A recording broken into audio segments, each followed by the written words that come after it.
O caso que envolve o ex-assessor presidencial Felipe Martins ganhou novas proporções após a defesa apresentar indícios de falsificação em documentos oficiais utilizados pela Procuradoria-Geral da República. A disputa jurídica, que já era marcada por divergências entre versões e contradições nas provas, agora avança para um terreno ainda mais delicado: o da autenticidade de assinaturas e a integridade de registros públicos utilizados como base de acusação.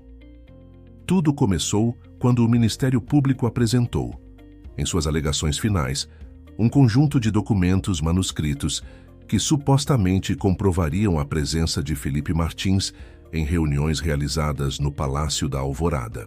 Essas reuniões, segundo a acusação, teriam servido de espaço para discussões sobre minutas de um possível plano de ruptura institucional. O problema é que, de acordo com a defesa, tais documentos não apenas não possuem origem comprovada, como apresentam assinaturas divergentes e inconsistências técnicas graves. A equipe de defesa afirma ter identificado falsificações nas assinaturas de agentes militares, registrados como responsáveis pelos controles de entrada e saída do palácio.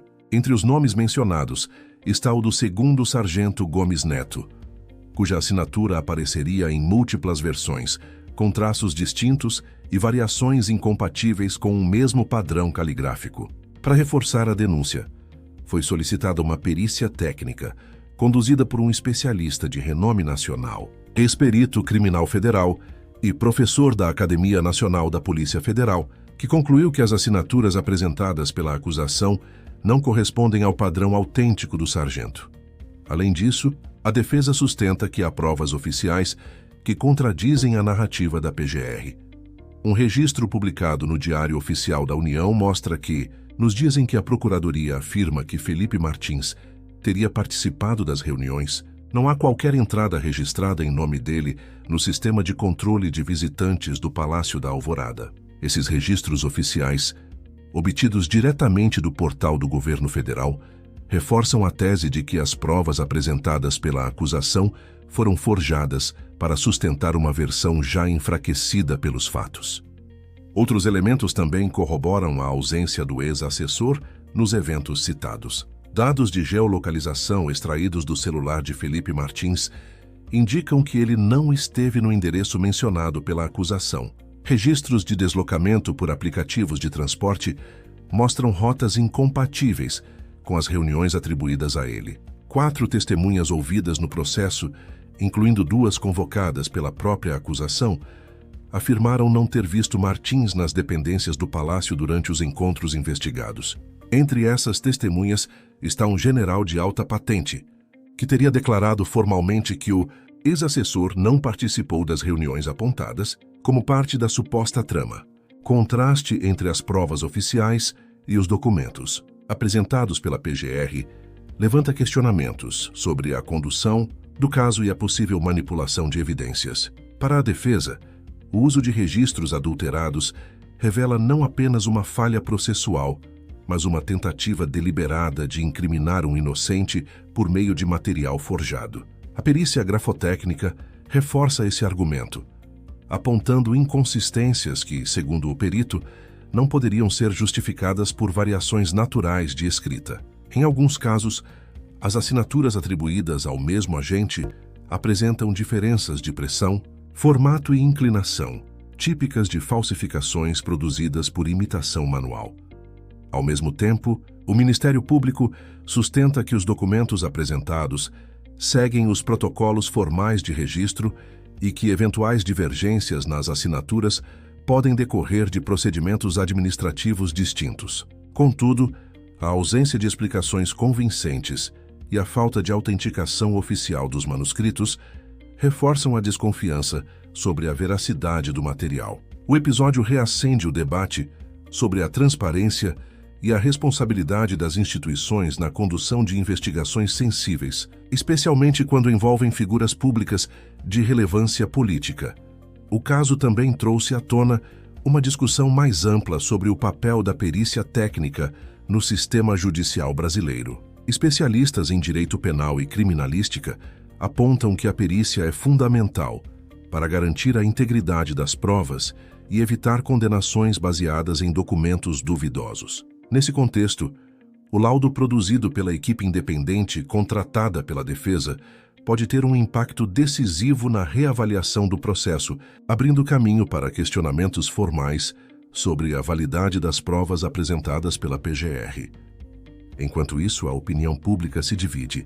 Parte vê na denúncia da defesa um esforço legítimo para expor possíveis abusos de poder e irregularidades no Ministério Público. Outra parte interpreta o movimento como uma tentativa de descredibilizar instituições essenciais à democracia. Em redes sociais, o tema gerou ampla repercussão, com analistas e juristas debatendo os limites éticos e legais da produção de provas em processos de alta repercussão. Os desdobramentos jurídicos do caso podem ser amplos. Caso as suspeitas de falsificação sejam confirmadas, a PGR poderá enfrentar investigações internas e processos administrativos por eventual fraude processual.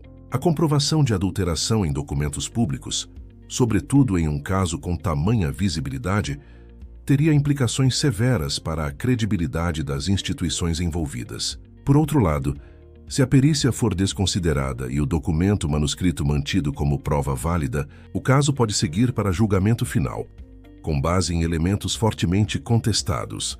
Em um cenário mais amplo, o episódio expõe as fragilidades de um sistema judicial que ainda enfrenta desafios na verificação de autenticidade documental e na transparência de procedimentos. A existência de documentos contraditórios em um mesmo processo revela a urgência de reformular práticas de controle e auditoria dentro das instituições responsáveis pela investigação e acusação. Mantaisma. Defesa de Felipe Martins, por sua vez, reforça que o cliente é vítima de uma perseguição política e jurídica. Segundo seus advogados, a insistência da PGR em utilizar provas de origem duvidosa demonstra a ausência de elementos concretos para sustentar as acusações. O discurso adotado nas manifestações públicas da equipe de defesa busca mobilizar a opinião pública e pressionar as autoridades a investigar a autenticidade das provas. Em meio às incertezas, uma questão central permanece: quem é o verdadeiro responsável pelas assinaturas falsas que constam nos registros apresentados pela acusação?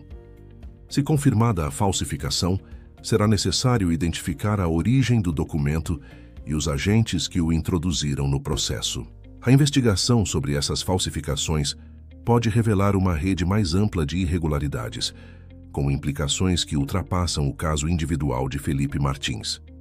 O episódio reacende a necessidade de se reforçar os mecanismos de controle institucional, especialmente em processos que envolvem figuras públicas e acusações de grande impacto político. A confiança da sociedade nas instituições judiciais depende da integridade das provas e da transparência das investigações. Cada erro, cada documento duvidoso contribui para a erosão dessa confiança e para o fortalecimento da desconfiança pública. A história segue em aberto. Novas análises técnicas e possíveis depoimentos de militares envolvidos na guarda do palácio podem trazer respostas definitivas. Até lá, o caso de Felipe Martins continua a simbolizar um embate entre versões, laudos e verdades concorrentes, onde o peso da prova e a força da palavra competem em um cenário de desconfiança crescente. O que está em jogo vai muito além de um processo individual. É a credibilidade de um sistema que, ao se basear em documentos, deve ter neles sua mais sólida forma de verdade.